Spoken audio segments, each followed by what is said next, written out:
We last class talked about mostly the difference between everyday terms and the scientific version of those terms. Hypothesis was the most important one. It is in everyday life, uh, an educated guess. In science, it is an educated guess that is testable. So you have to be able to come up with some test, some experiment you could do that could, in principle, prove that thing wrong. That doesn't mean you're trying to prove it wrong. It just means that the test could give you that information. And if it doesn't, that doesn't necessarily mean your hypothesis is 100% correct. It just means it passed that test. And so you keep testing with new experiments that can test it in different ways. And so we did some practice with that of seeing which hypotheses were scientific and which ones were not, and then just saw that things like a theory are not, like in everyday life, just kind of your best guess on what's going on. There's things that have been built up from many, many, many tests over a long period of time. And so, although they're not completely irrefutable things, you could potentially come up with something that does disagree with a theory of science. They are stronger than just someone's best guess. They are, at the very least, things that we've tested pretty thoroughly. Okay. And if we don't do those kinds of tests, we see, like with Aristotle and Galileo, that things can go very wrong for a very long time. And it sets us back in the present day by about 2,000 years. All right. Pseudoscience. So this is not non-science like we talked about with art and religion. Pseudoscience is actually a somewhat malicious thing. So it's not just that it's not science, it is something that's trying to pretend to be science. It's fake science that claims to be real. How this goes usually is that pseudoscience usually uses some methods of science. They'll say they've run some experiments or they've done a study, or they have made predictions about something in the world and the way it works. But they don't take everything that science does and apply it. They take the things that are convenient. And so you see many examples of it, especially on commercials, infomercials, that kind of thing, YouTube ads, pretty much everywhere nowadays. But we're going to see these things that science does that they do not. Okay. So, for one, a lot of them will downplay how important experimental evidence is, or they'll even fake their experimental evidence. So, can anyone think of some examples of pseudoscience that just fake their evidence? Okay. I'll give you one. So, if you've ever seen any commercials or ads for weight loss products, they say, burn X number of pounds in X number of days or weeks or whatever. And they'll show a picture of them and say, here's a before and after. And that is their evidence. But usually those are either doctored up, they're photoshopped, or they're actually just shot in reverse. The before is actually the after, and the after is actually the before. So they look better and then do something to make themselves look worse. You can do that pretty easily with lighting. You can just drink a gallon of milk, get real bloated right before they take the picture. Lots of things that make you look a lot worse in a very short amount of time.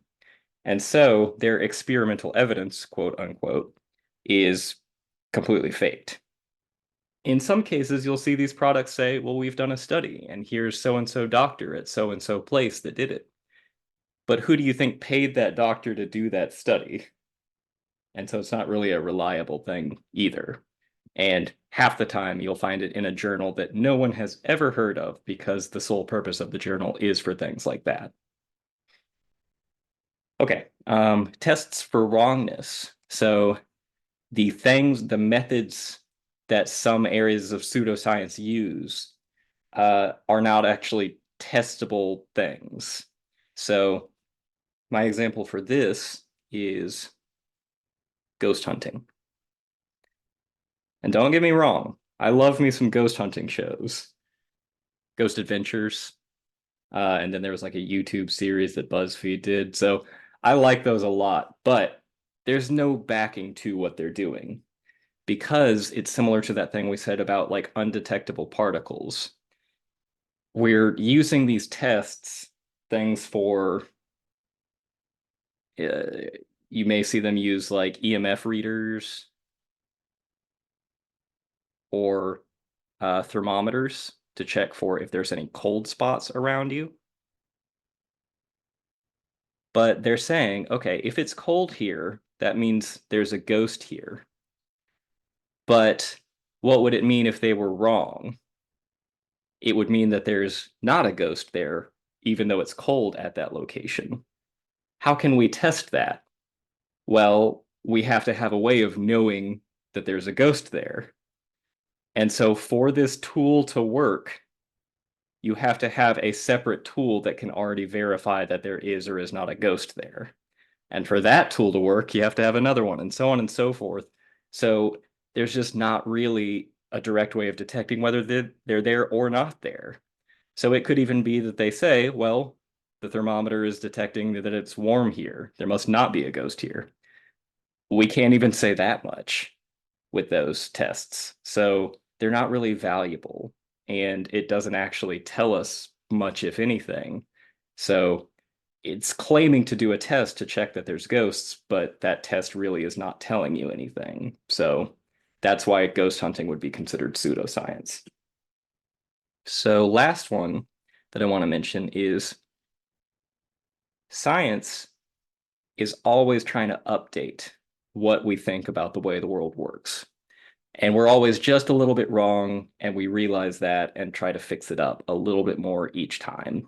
With each paper, you'll see people contradict some of the things that previous authors have said. You'll see them contradict some of their own work, so on and so forth, in order to progress science. There are areas of pseudoscience that don't do that. And so my best example for that would be astrology. So if anyone likes to check their horoscopes in the morning, or they're, interested in someone's sign, things like that, that's not a bad thing to do. There's nothing wrong with that. It's just not science. So the problem here is not the existence of astrology, it's trying to place it in the bin or the category of science. If you consider it mysticism or magic or something else that doesn't really get considered in the same arena as science, that's fine. But as far as calling it a science, that is the issue. And so what I mean here is, have you ever had a horoscope that you've read and it's been wrong? Has anyone ever had that happen? Yes. Yeah. So I have an example, and this really happened right before the first time I taught this class. I looked up my horoscope for that first day of class, and it said you will soon come into a large sum of money. And I had literally just started teaching. So that definitely isn't true. I was not about to come into a large sum of money teaching, and I didn't. So the statement that was made was incorrect. Do you think that whoever published that horoscope issued a retraction to it and said, hey, we were wrong about that? Sorry, here's our updated prediction. No. Yeah. So that's the issue, is no one is out there issuing retractions saying, hey, we were wrong. Here's a fixed up prediction that better predicts what's going to happen. And so it's not updating what they think is going to happen. It's not following that bit of science. So it is considered a pseudoscience. Okay. Now back to science. Measurement. So we've already seen that measurement was important for Galileo. He needed to see how long it took for two objects to fall when dropped and compare them. Nowadays, we're doing much more advanced forms of measurement. And So it's incredibly important in the development of science that we have accurate measurements because they tell us what is physically happening. If we're just eyeballing it, then we'll miss some things. We're just not capable of perceiving some of these things that we measure. For instance, the mass of an atom is definitely not something we can just like put our hand up and say, well, I've got so and so number of atoms in my hand. And I think it weighs about this much, has about this much mass. But we have found in the last 100 years that if you take the mass of an atom and compare it to the mass of the protons and neutrons that make it up, that atom is always a little bit smaller, just a very tiny bit smaller than the mass of those protons and neutrons. That's how precise our measurements are nowadays. And that did lead to a very important realization of physics. It is that, okay, to form an atom, let's think about what it takes. So you've got some protons. We know protons are positively charged. We don't necessarily know what that means exactly, but we know that is kind of a middle school science fact. So these are our separated protons and neutrons. And we're saying they have the greater mass.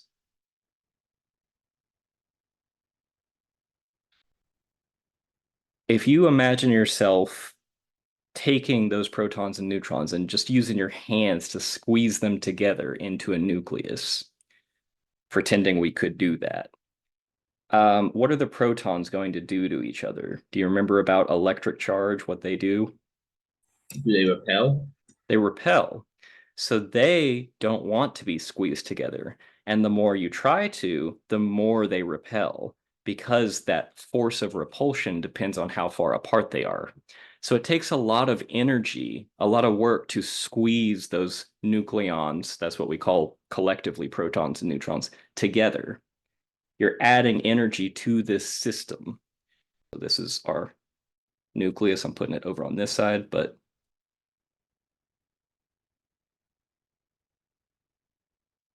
we're saying this has a smaller mass.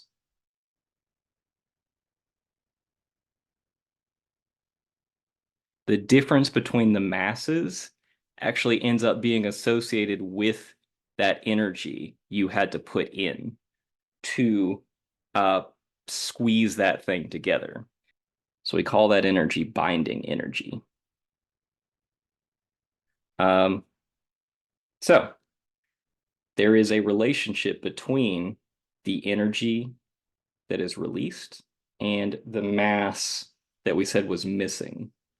I stated something slightly backwards there. I want to make sure I state this correctly. Those separated protons and neutrons, it takes some energy to squeeze them together, but eventually you kind of reach you get over the hill, and they like to be held together actually because of a different type of force, not electric, but what's called a strong nuclear force. And so that's the point at which some of this energy is released. Okay. And that's what leads to the smaller mass when you have a nucleus. When you put that binding energy back in, that breaks the nucleus back apart. Okay, but there's this relationship between energy and that missing mass. Does anyone know how to finish out this equation? MC squared. Yeah, it's that one. Okay, so this is what that equation is about. Does anyone know what C is? Okay. Charge. Charge is a very good guess. It's actually the speed of light. So you may know the speed of light is a very large number. In meters per second, about 300 million. So what this equation is saying is even if you have a tiny little bit of mass, the equivalent energy associated with it is many, many, many times larger. There is a huge amount of energy associated with even just that tiny bit of mass. And you can use that property, you can leverage it for other things. If you find a way to cause this mass to energy conversion, you have a very powerful energy source. And it's an energy source, not in the sense of you're creating energy, you're just repurposing that energy that it took to form the nucleus into something else. All right, so that's called mass energy equivalence. And it is what is used in nuclear reactors in the form of what's called nuclear fission, splitting apart large, heavy nuclei into slightly smaller ones.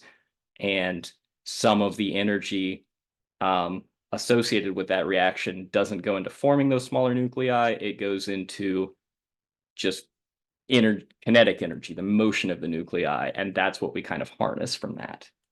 And then the other one, nuclear weapons.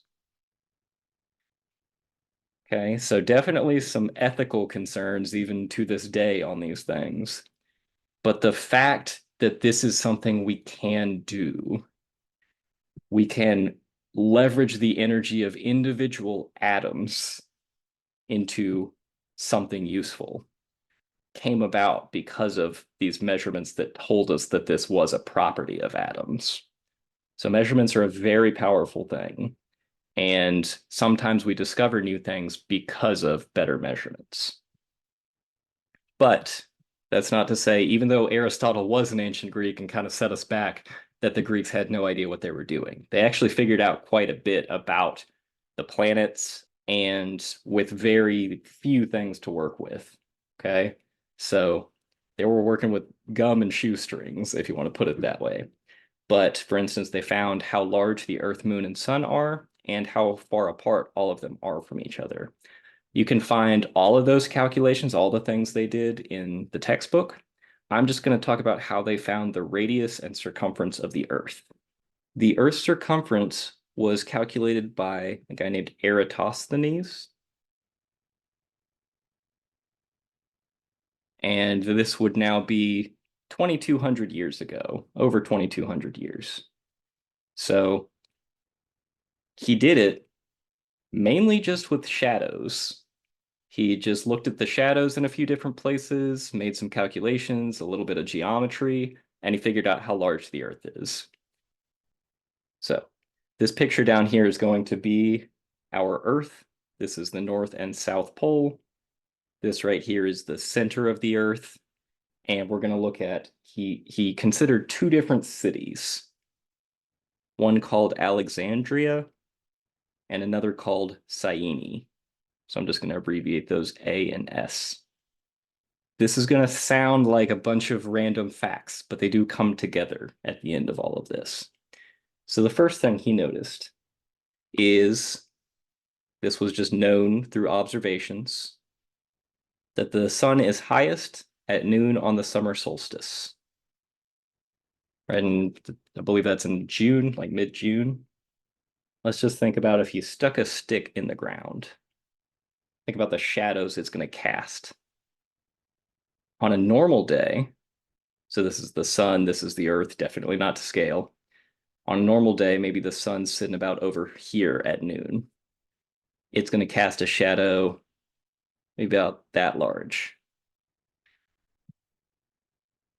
How does the shadow on the solstice compare to that shadow? Is it longer or shorter? Longer. Okay, so the sun's higher in the sky, more directly overhead is what we mean by that. If I draw a line from it now, are you sure that shadow's longer or you think it's shorter? Shorter. Yeah, so it'll be about this distance, a little green distance right there. So on the solstice, no matter where you are, things will cast their shortest shadows. Okay, and what if the sun is right overhead where you are, just where you happen to be in the world? What can we say about the shadow then?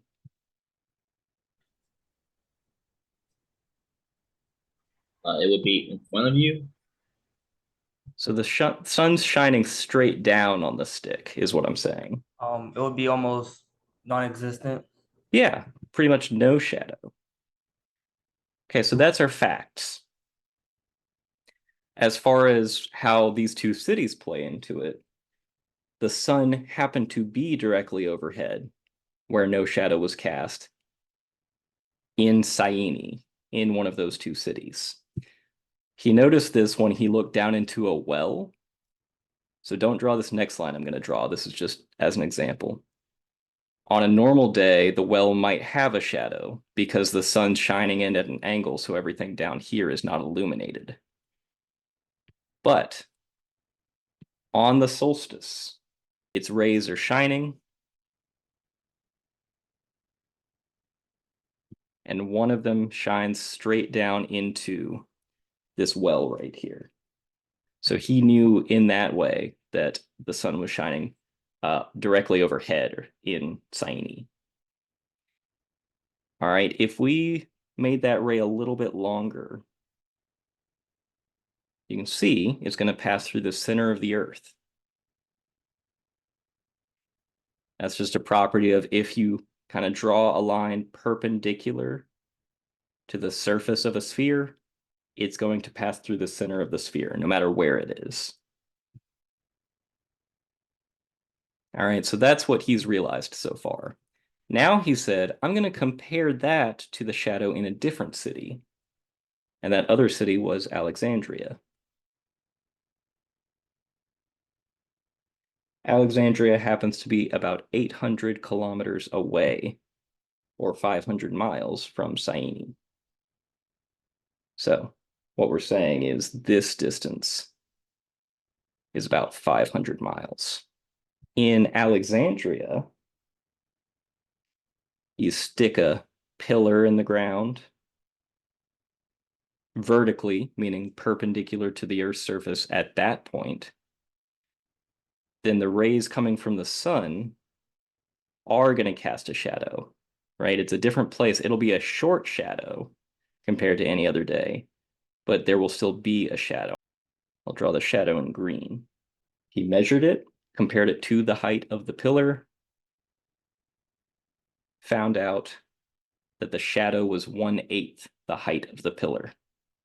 But what he did is again used that property, that stick is sticking vertically into the ground, perpendicular to the Earth's surface.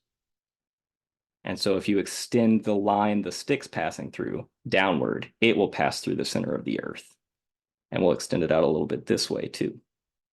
If you do a little bit of math, a little bit of trigonometry, you can find out that this angle right here is about 7.1 degrees. That would also mean this angle is 7.1 degrees. And lastly, that would mean this angle is 7.1 degrees. That's all properties of geometry. In the first case, it's that those two angles are kind of on opposite sides of crossing lines. In the second case, it's that I compare these two lines with these two, and we can see that they're all parallel to each other. So we end up with that this angle between the line passing through the center from Alexandria and the line passing through the center from Syene, that angle is 7.1 degrees. 7.1 degrees. How many degrees are in a full circle, right? A cross section of the Earth? 360 degrees in a circle. Yeah, 360. So we can see that this angle, 7.1, is some fraction of that full circle. It ends up being about a 50th. Okay, you multiply 7.1 by 50, you get about 360 degrees, almost. What does that say about this distance between Alexandria and Syene? Or what fraction of the Earth's circumference is that 500-mile distance? Imagine I take a copy of this whole slice, this slice of pie. I can apparently fit it around the Earth 50 times. I can copy it, paste it 50 times, and then I will be back where I started. I will have gone one full revolution around the Earth. So that angle 7.1 degrees is kind of the tip of the pie. This over here is the length of the crust, what fraction of the overall length it is, 1/50th as well. And so I can fit this 500-mile stretch of distance around the Earth 50 times. The Earth's circumference is 50 times that distance, or 25,000 miles. That's about 40,000 kilometers. He had found the circumference of the Earth with measurements of shadows, a little bit of geometry. How close do you think his prediction of the Earth's circumference is to what we think it is now, where we have satellite imaging to check it? What do you think percentage-wise? It's within, what, 10%, 20? I would say 10. It actually turned out to be about 1% less than what we know it to be now. So less than currently accepted value. And this dude did it with a stick and a mule cart to get from Alexandria to Syene and back. So I think pretty impressive given the circumstances. If we want to know the radius of the Earth, you may remember circumference is 2 pi times the radius. So you could get the radius by dividing that circumference by 2 pi. So 40,000 kilometers over 2 pi, or about 6,370 kilometers for that radius. About 3,960 miles. The only measurements he took here were the distance from Alexandria to Syene, which was probably the worst part, and then the height of that pillar he stuck in the ground and the length of its shadow. But they were powerful enough to lead to the circumference and radius of the Earth to within 1% of what we think it is now. That's the most mathy we're going to be for a while. So if this just strained your brain, you're exhausted already, it's okay. We're ready to do a soft reset here. I'm going to jump over to chapter 2 now. We are going to start by ragging on Aristotle even more and saying even more things he was wrong about so that we can correct them and see how we end up at our views of motion today. Okay, so he thought the following things. It's a nice picture he paints, but it's just not correct. So keep that in mind the entire time we talk about this. He thought there were 2 types of motion, natural motion and violent motion. Okay, natural motion is the natural one due to an object's nature. And that just means what it's made of. So which element it's made of. They thought there were 4 elements. What do you think those were? If you've ever watched Avatar, not the blue people, the show. Earth, wind, fire, and what was the other one? Yeah, so I'll say air instead of wind, but yeah. Fire and Water. water. Is that reference too old at this point? I hope not. I'm worried for the day that that happens. Okay, so this natural motion is just things trying to get back where they're supposed to be, according to Aristotle. So they strive to get to their natural place of existence, and when they get there, they come to a stop, they come to rest. So smoke or air, what's air want to do? What's its nature?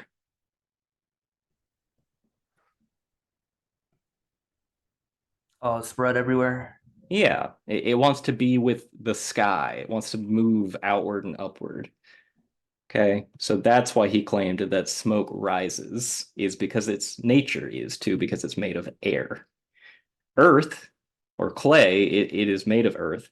Its nature is to fall, to be with the earth.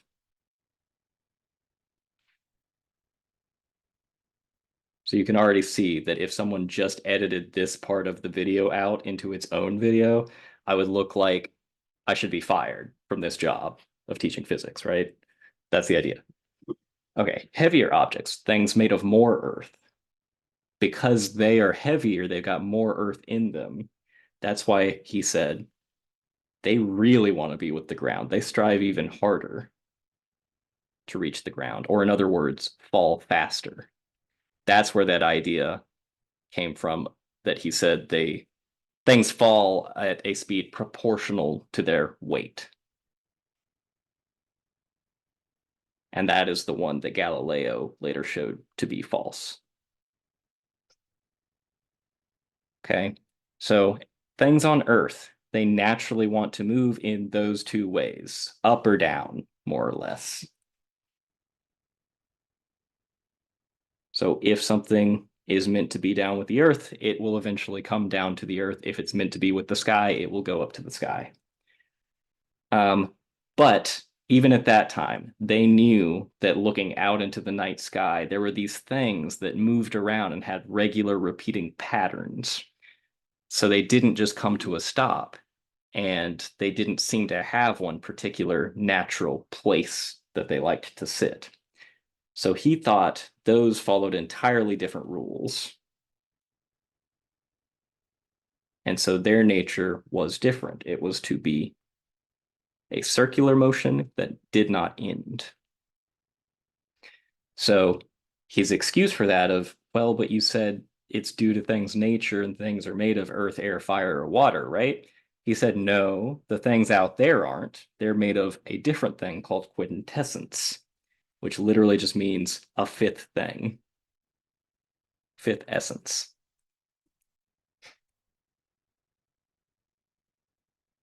Okay, then, so that's natural motion. That's what things naturally want to do.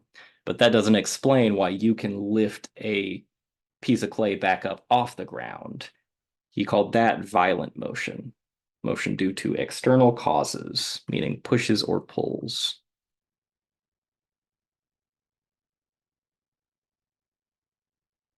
And so that is taking things away from where they want to be. That's why it's called a violent motion. So examples are pushing a cart or lifting a weight.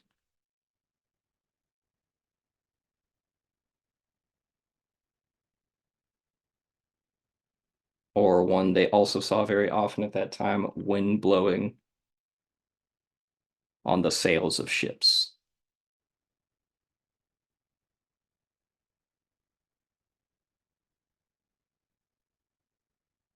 So those were his two camps of motion. He thought everything in existence could be described in terms of one or the other, either the nature of things or a push or pull acting on something. He would say objects in their proper place don't move unless an external force acts. And that aside from the things out there in the night sky, the normal state of something is to remain at rest, to just sit there. That's what things naturally like to do. So now Galileo comes along 2,000 years later and says, we got to start taking a closer look at some of these things that we've been taking for granted. How he did that first experiment we talked about where he just dropped two things, he wanted to be very sure that the fall times were the same. So he dropped two objects from the top of a very high tower, the Leaning Tower of Pisa, as the story goes. And that way he would see that it's not just that our fall was too short to notice the difference. So like when I dropped the folder in the notebook, you could get away with saying, maybe it's just because you didn't drop them far enough for us to see the difference. So he wanted to do away with that by going to a very high place to drop. He still found that things reached the ground at basically the same time. So we'll say nearly the same time.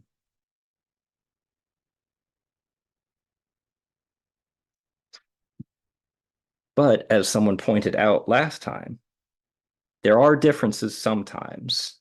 And he came up with the explanation for that too. It is that, what is the reason for the difference for dropping a feather and a brick? Why does the feather take longer to fall? The mass of the feather versus the mass of the brick or stone. Well, but think about the pebble and the brick. Do they take significantly different times? You drop a pebble and you drop a brick? Or in that demo I did, the notebook and the folder weighed 5 times as much. Yeah. So what Galileo claimed was regardless of the mass, most things do fall at the same rate. So it's not the mass that's the big difference. What is different is how air resistance affects different things. And we'll talk much more about it in chapter 4. But air resistance affects a feather much more because it has a large surface area compared to its mass. It's like it's taking up a lot of space for how much stuff is actually making it up. Just like a piece of paper takes up a lot of space, even though it's not made up of very much stuff, if you think about it. So that's the idea of why air resistance makes a big difference. And so, if we did not have air, the suggestion he made is that even things like a feather and a brick would reach the ground at the same time. I think I did. Yeah, I've seen a video of like they put it like in a chamber or something. Okay, I think we're too blessed with modern technology. You're right. I was hoping there would be more of a shock there. For anyone who's not convinced, I am going to pull up that video. This was done in a very large vacuum chamber, where they had a bowling ball and a feather. They dropped them at the same time. You watch them fall.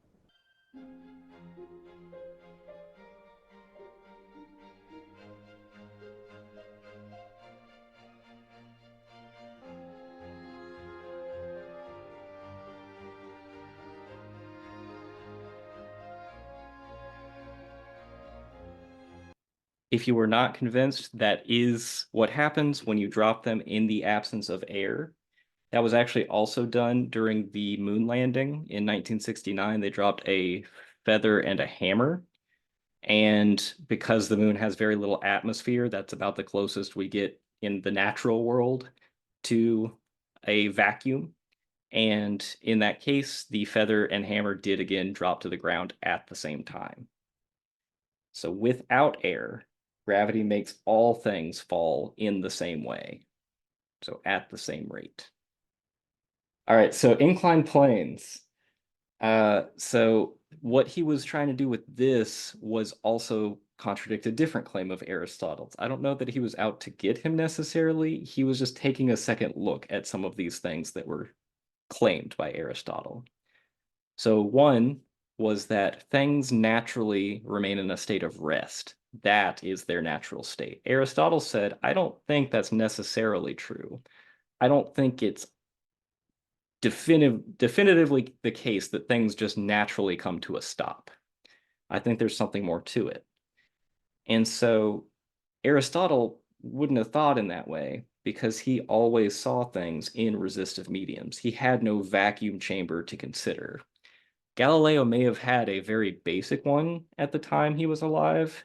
I'm not sure he even did, but I think at that time, these things coming to the idea that there's things we can't observe but that are there was becoming more accepted.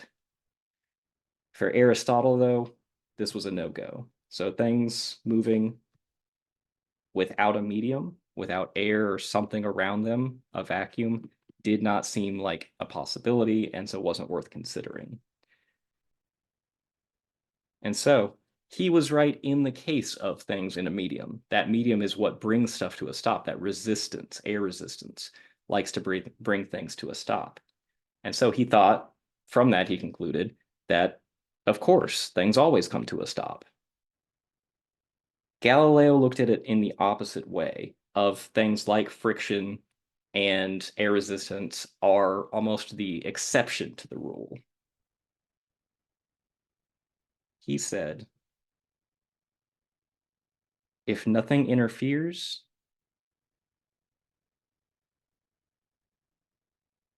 with a moving object,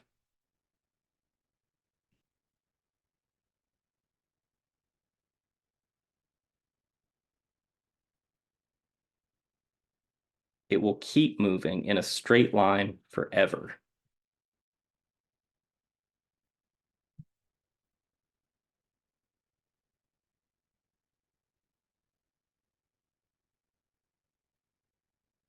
And not in the sense that you can keep pushing on it forever. You don't have to do anything. It'll just keep doing that all on its own. No push or pull of any kind is necessary.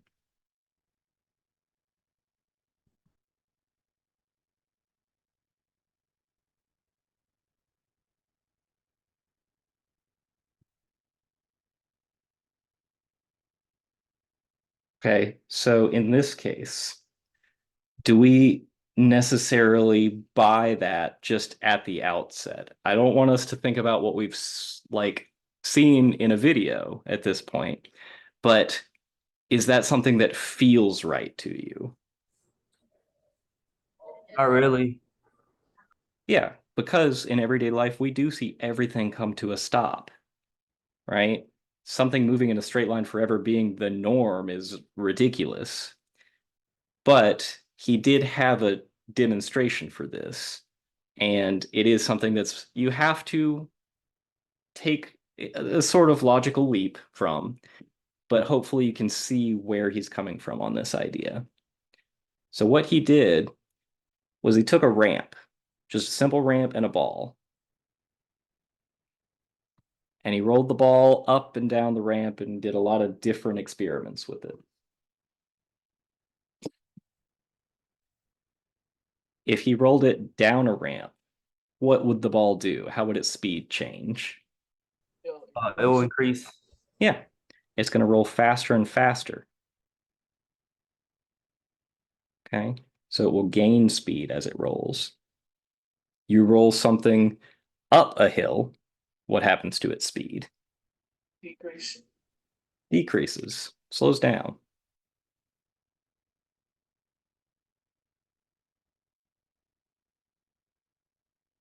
Okay, so this one gains speed, this one loses speed.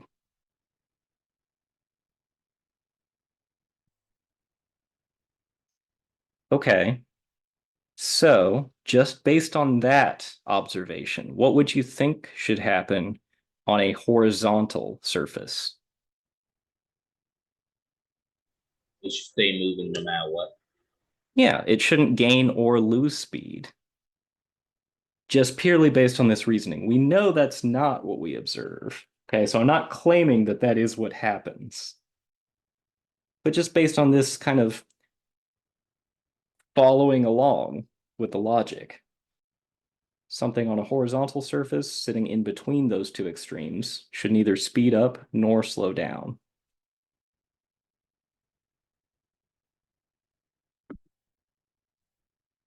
Okay, that's a good place to stop.